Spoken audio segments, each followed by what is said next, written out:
नमस्कार दोस्तों, स्वागत है आपका शिक्षा ज्ञान की दुनिया के यूट्यूब चैनल पर। हम लक्ष्मीकांत की सीरीज कंप्लीट कर रहे हैं जिसमें हमने संविधान की जिसमें हमने 10 चैप्टर कंप्लीट माफ कीजिएगा जिसमें हमने 10 चैप्टर कंप्लीट कर दिए। हम 11वें चैप्टर की ओर बढ़ते हैं जो कि चैप्टर का नाम होगा संविधान की मूल संरचना। पहले हम इन टॉपिकों को कवर करेंगे, इस चैप्टर के टॉपिकों को कवर करेंगे, फिर उसके बाद हम एक एक टॉपिक का विश्लेषण करेंगे। चलिए शुरू करते हैं। पहला टॉपिक होगा हमारा मूल संरचना का प्रादुर्भाव। चलिए शुरू करते हैं समय न वेस्ट करते हुए। तब तक आप चैनल को सब्सक्राइब कर दीजिए। संविधान के अनुच्छेद 368 के अंतर्गत संसद मौलिक अधिकारों में संशोधन कर सकती है या नहीं, या विशेष संविधान लागू होने के एक वर्ष पश्चात ही सर्वोच्च न्यायालय के समक्ष विचारार्थ आया। शंकरी प्रसाद मामले 1991 में पहले संशोधन अधिनियम 1951 की संवैधानिक वैधता को चुनौती दी गई, जिसमें संपत्ति के अधिकार में कटौती की गई थी। सर्वोच्च न्यायालय ने व्यवस्था दी कि संसद में अनुच्छेद 368 में संशोधन की शक्ति के अंतर्गत ही मौलिक अधिकारों में संशोधन की शक्ति अंतर्निहित है। अनुच्छेद 13 में विधि शब्द के अंतर्गत मात्र सामान्य विधियां कानून ही आती है। संवैधानिक संशोधन अधिनियम संवैधानिक नियम नहीं, इसलिए संसद संविधान संशोधन अधिनियम पारित कराकर भौतिक अधिकारों को संक्षिप्त कर सकती है अथवा किसी मौलिक अधिकार को वापस ले सकती है। लेकिन गोलकनाथ मामले 1967 में सर्वोच्च न्यायालय ने अपनी पहले वाली स्थिति बदल ली। इस मामले में 17वें संविधान संशोधन अधिनियम 1964 में संवैधानिक वैधता को चुनौती दी गई थी कि जिसमें नवीं अनुसूची में राज्य द्वारा की जाने वाली कुछ कार्यवाहियों को जोड़ दिया गया था। सर्वोच्च न्यायालय ने व्यवस्था दी कि मौलिक अधिकारों को लोकांतर तथा अपरिवर्तनीय स्थान प्राप्त है। इसलिए संसद मौलिक अधिकारों में ना तो कटौती कर सकती है, ना किसी भौतिक अधिकार को वापस ले सकती है। संवैधानिक संशोधन अधिनियम की अनुच्छेद 13 के आशयों के अंतर्गत एक कानून है और इसलिए किसी भी मौलिक अधिकार का उल्लंघन करने में सक्षम नहीं है। अगर आप पुरानी वीडियो देखना चाहते हैं, नीचे डिस्क्रिप्शन बॉक्स में नीचे दिए गए लिंक पर क्लिक करिए और देखिए। 10वें चैप्टर का बहुत ही महत्वपूर्ण, बहुत ही बढ़िया तरीके से विश्लेषण किया गया है। और इस चैप्टर के अंत में जब हमारे सारे टॉपिक खत्म हो जाएंगे तब हम सभी टॉपिकों का विश्लेषण महत्वपूर्ण तरीके से करेंगे, जो कि यूपीएससी के लिए आपके लिए बहुत ही महत्वपूर्ण हो सकता है। चलिए शुरू करते हैं, आगे बढ़ते हैं टाइम न वेस्ट करते हुए। गोलकनाथ मामले 1967 में सर्वोच्च न्यायालय की व्यवस्था की प्रक्रिया में संसद ने 24वां संविधान संशोधन अधिनियम 1971 अधिनियमित किया।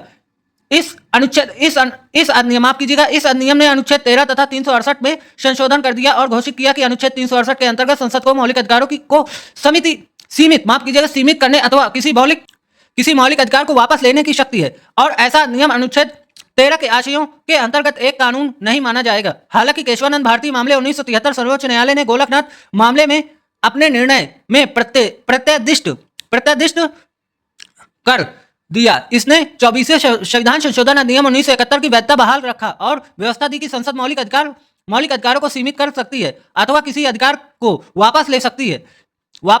साथ ही सर्वोच्च न्यायालय ने एक नया सिद्धांत दिया, संविधान की मूल संरचना का। इसने व्यवस्था दी कि अनुच्छेद 368 के अंतर्गत संसद की संवैधानिक अधिकार उसे संविधान की मूल संरचना को ही बदलने की शक्ति नहीं देते। इसका अर्थ यह हुआ कि संसद मौलिक अधिकारों को सीमित नहीं कर सकती अथवा वैसे मौलिक अधिकारों को वापस नहीं ले सकती जो संविधान की मूल संरचना से जोड़े। आगे बढ़े उससे पहले आप सभी लोगों के लिए एक महत्वपूर्ण सूचना, अगर आप लोग इस चैनल को अभी तक सब्सक्राइब नहीं किए हैं, सब्सक्राइब कर दीजिए। बहुत जल्द ही इस चैनल पे स्पेक्ट्रम और एडवांस लेवल की बुक इसी तरीके की वीडियो में आने वाली है। बहुत जल्द ही हम डिजिटल बोर्ड में भी आने वाले हैं, तो आप लोग इस चैनल को जल्द से जल्द, अगर अभी तक आपने सब्सक्राइब नहीं किया है, सब्सक्राइब करके बेल आइकन जरूर प्रेस कर दीजिएगा। चलिए आगे बढ़ते हैं समय न वेस्ट करते हुए। संविधान की मूलभूत ढांचे के सिद्धांत की सर्वोच्च न्यायालय द्वारा इंदिरा नेहरू गांधी मामले 1975 में पुनः पुष्टि की गई। इस मामले में सर्वोच्च न्यायालय ने 39वें संविधान संशोधन अधिनियम 1975 के एक प्रावधान को रद्द कर दिया, जिसमें प्रधानमंत्री एक लोकसभा अध्यक्ष से संबंधित चुनावी विवादों को सभी न्यायालयों के क्षेत्राधिकार से बाहर कर दिया।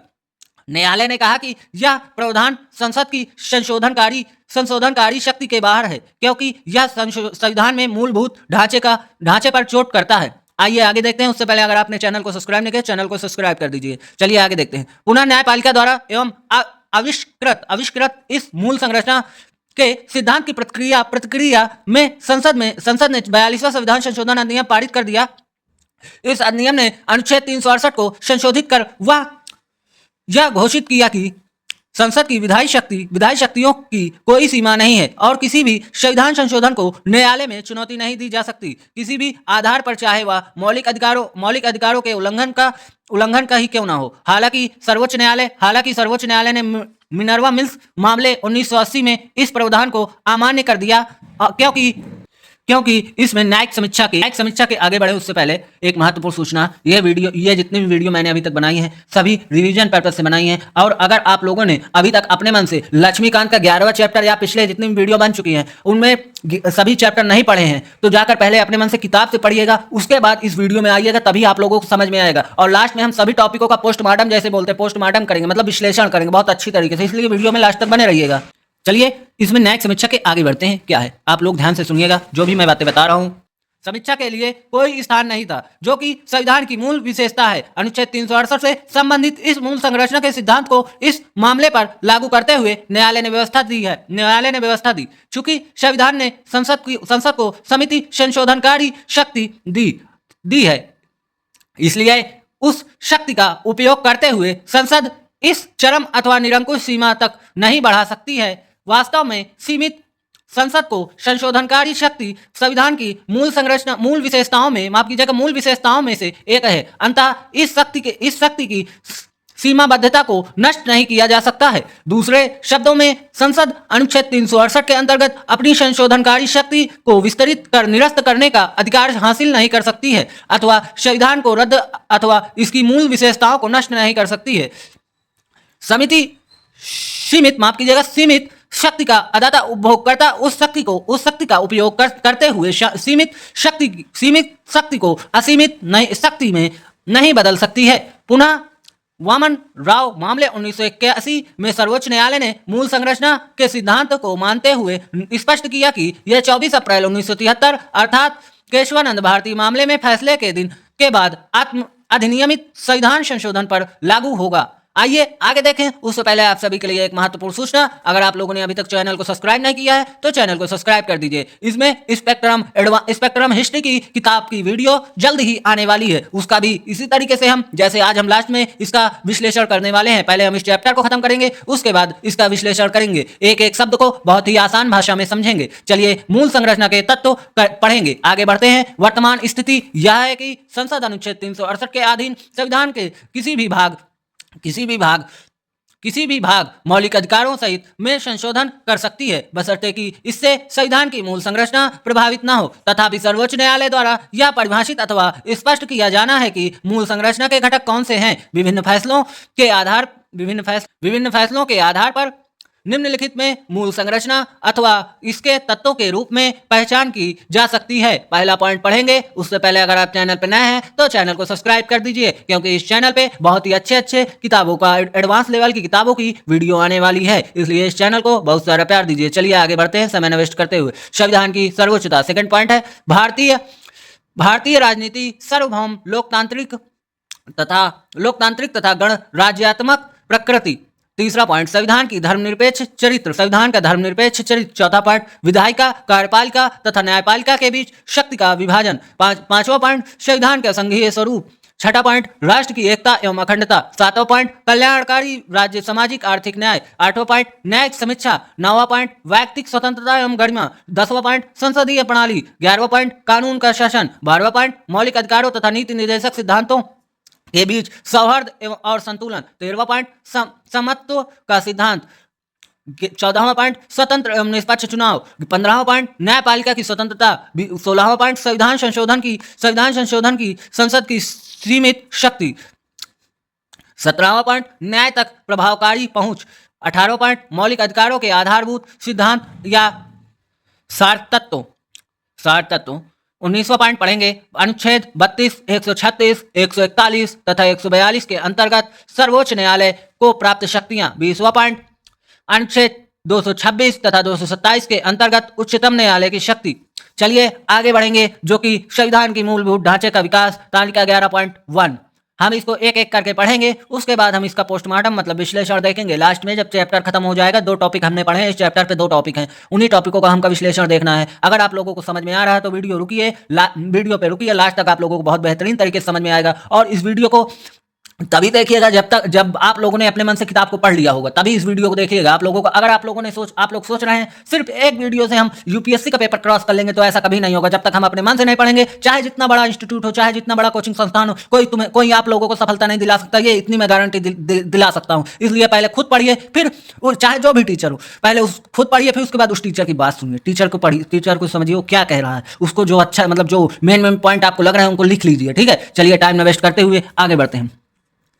पहला पॉइंट पढ़ेंगे इसमें, मुकदमे के नाम एवं वर्ष। केशवा भारती मामला 1973 मामले मौलिक अधिकार मामला के नाम से विख्यात है। मतलब केशवानंद भारती मामला 1973 मौलिक अधिकार मामला, ये इसी पर मौलिक अधिकार पर ही केस हुआ था। मामला ऐसा बैठा था जो केशवानंद भारती मामला है। हाँ, अब आगे बढ़ेंगे। इसमें क्या है, मूलभूत ढांचे के तत्व सर्वोच्च न्यायालय द्वारा घोषित, जो कि मूलभूत ढांचे के तत्व हैं उनको देखेंगे।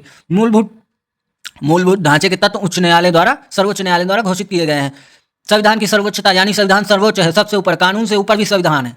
संविधान के ऊपर कोई नहीं है, ना राष्ट्रपति है, ना कुछ है, ना संसद है। ठीक है, संविधान ही सब कुछ है, उसी के अनुरूप आज देश चल रहा है। लेकिन ऐसा अब क्या बोलूं, चलिए आगे बढ़ते हैं अपने टॉपिक पे। सेकंड पॉइंट देखेंगे, विधायिका, कार्यपालिका एवं न्यायपालिका के बीच शक्तियों का बंटवारा। तीसरा, गणराज्यात्मक एवं लोकतांत्रिक स्वरूप वाली सरकार। चौथा पॉइंट, संविधान का धर्मनिरपेक्ष चरित्र। पांचवा पॉइंट, संविधान का संघीय चरित्र। छठा पॉइंट, भारत की संप्रभुता एवं एकता। सातवां पॉइंट, व्यक्ति की स्वतंत्रता एवं गरिमा। आठवां पॉइंट, एक कल्याणकारी राज्य की स्थापना का जनादेश। नौवां पॉइंट, संसदीय प्रणाली। मुकदमे का नाम एवं वर्ष। सेकंड पॉइंट देखेंगे, इंदिरा नेहरू गांधी मामला 1975 चुनावी मामले के नाम से विख्यात है। इंदिरा नेहरू गांधी मामला 1975 किस मामले से विख्यात है? चुनावी मामले के नाम से विख्यात है। आखिर ये प्रश्न नहीं आएगा, वैसे पढ़ लीजिए, जनरल नॉलेज के हिसाब से आप लोगों के लिए सही है। अगर आप लोग मतलब पेपर में प्रश्न बनते हैं, अब इन टॉपिकों को आपको पेपर प्रश्न के उत्तर में कैसे इस्तेमाल करना ये आप लोग जानते हैं ना, कैसे हम इस्तेमाल कर सकते हैं ये हम इस वीडियो में ये सीख सकते हैं। ठीक है, इसलिए इस वीडियो में लास्ट तक बने रहिए। चलिए हम मूलभूत ढांचे के तत्व सर्वोच्च न्यायालय द्वारा घोषित किए गए उनको देखते हैं। ये पढ़ लिया। दूसरा पॉइंट, पहला पॉइंट पढ़ेंगे, इसमें क्या क्या है, इसमें क्या क्या मामले हुए थे ये देखेंगे। मतलब सर्वोच्च न्यायालय द्वारा घोषित, पहले हम इसी को पढ़ लेते फिर इसको पढ़ेंगे। ठीक है, नहीं तो इस तरह टाइम लगेगा। चलिए, तीसरा, मिनर्वा मिल्स मामला 1980। चौथा, सेंट्रल कोल फील्ड लिमिटेड मामला 1980। पांचवा, भीम सिंह जी मामला 1981। छठा, एसपी संपत कुमार मामला 1987। पी सुंभा मूर्ति मामला 1987। दिल्ली जुडिशियल सर्विस एसोसिएशन मामला 1991। ठीक है। नवा, इंदिरा सहानी मामला 1992 मंडल मामले के रूप में चर्चित है ये। ठीक है। 10वां पॉइंट, कुमार पदम प्रसाद मामला 1992। 11वां, कियोतो होलो होन मामला 1993 दल बदल मामले के रूप में चर्चित। 12वां, रघुनाथ राव मामला 1993। 13वां, MR बोम्मई मामला 1994। ठीक है। 14वां, L चंद्र कुमार मामला 1997। 15वां, इंद्र सहानी सेकंड मामला 2000। 16वां, ऑल इंडिया जजेज एसोसिएशन मामला 2002। कुलदीप नयार मामला 2006। 18वां, M नागराज मामला 2006 माफ कीजिएगा 2006। 19वां, IR कोहेलो मामला 2007 नवी अनुसूची मामले के रूप में चर्चित है। अब आइए आगे देखेंगे, लास्ट तक जरूर बने रहिएगा। हम सभी पॉइंट का एक एक करके पहले हम इस चैप्टर को खत्म करेंगे, उसके बाद हम सभी पॉइंटों का एक एक करके विश्लेषण देखेंगे। बहुत ही बढ़िया तरीके से आप लोगों को समझ में आएगा। चलिए, पहला पॉइंट देखेंगे, भारत एक संप्रभु लोकतांत्रिक गणराज्य है, ये तो सभी को पता है। सेकंड पॉइंट, व्यक्ति की परिस्थिति एवं अवसर की समानता है। तीसरा पॉइंट, धर्मनिरपेक्ष एवं आस्था एवं धर्म की स्वतंत्रता है। चौथा पॉइंट, कानून की सरकार लोगों की सरकार नहीं है। कानून की सरकार लोगों की सरकार नहीं है, अर्थात कानून का शासन है। यह बहुत ही महत्वपूर्ण, लोगों को बहुत कंफ्यूज करता है। ठीक है। 5वां पॉइंट, न्यायिक समीक्षा। 6ठा पॉइंट, स्वतंत्र एवं निष्पक्ष चुनाव जो लोकतंत्र के अंतर्निहित है। तीसरे पॉइंट में पहला देखेंगे, संसद की संविधान संशोधन की सीमित शक्ति। न्यायिक समीक्षा। तीसरा, मौलिक अधिकारों एवं नीति निर्देशक सिद्धांतों के बीच सौहार्द एवं संतुलन। न्याय तक प्रभावी पहुंच। कल्याणकारी राज्य, सामाजिक आर्थिक न्याय, कानून का शासन, न्यायिक समीक्षा, कानून का शासन, न्यायिक समीक्षा। अनुच्छेद 32, 136, 141 तथा 142 के अंतर्गत सर्वोच्च न्यायालय की शक्ति। आप लोगों को लग रहा हूं मैं बहुत ही पता नहीं कैसे पढ़ा रहा हूं, इस तरह पढ़ाया नहीं जाता, लेकिन पहले हम इसको इस तरीके से पढ़ेंगे, उसके बाद हम इसका विश्लेषण जरूर करेंगे। आप लोग लास्ट तक बने रहिएगा, वीडियो बड़ी लंबी हो रही है। न्यायपालिका की स्वतंत्रता है। स्वतंत्र निष्पक्ष चुनाव, संप्रभु लोकतंत्रात्मक गणराज्यात्मक ढांचा, समानता का सिद्धांत, भारत की एकता एवं अखंडता, संघवाद, धर्मनिरपेक्षता, लोकतंत्र, राष्ट्र एवं एकता अखंडता, सामाजिक न्याय, न्यायिक समीक्षा, उच्चतम उच्च न्यायालयों की अनुच्छेद 226 एवं 227 के अंतर्गत शक्तियां, समानता का सिद्धांत, स्वतंत्रता, न्यायिक प्रणाली, लोकतंत्र, स्वतंत्र निष्पक्ष चुनाव, समानता का सिद्धांत, कानून का शासन, शक्तियों का बंटवारा, इसमें हुआ था ये। ठीक है, जो पढ़ रहा हूँ जिस लाइन में वही लाइन मतलब वही के सामने ये मामले में केस हुआ था। ठीक है, कानून का शासन, शक्तियों का बंटवारा, मौलिक अधिकारों के आधारभूत सिद्धांत, न्यायिक समीक्षा, समानता का सिद्धांत। चलिए आगे देखते हैं। उससे पहले अगर आप चैनल पर नए हैं, चैनल को सब्सक्राइब करके बेल आइकन जरूर दबा दीजिएगा। राम जेठमलानी मामला 2011, अनुच्छेद 32 के अंतर्गत सर्वोच्च न्यायालय की शक्तियां हैं इसमें। इस केस में ये हुआ था। 21 नामेश शर्मा मामला 2013, मद्रास बार एसोसिएशन मामला 2014। ठीक है, चलिए आगे देखेंगे। इसमें न्यायिक की स्वतंत्रता एवं गरिमा, पहला पॉइंट न्यायिक समीक्षा, दूसरा पॉइंट अनुच्छेद 226 एवं 227 के अंतर्गत उच्च न्यायालय की शक्तियां। अब ये टिप्पणियां और संदर्भ आप लोग पढ़ लीजिएगा। ठीक है, अब हम इसका विश्लेषण देखेंगे। आइए क्या क्या हमने पढ़ा उसका विश्लेषण आइए अब देखते हैं।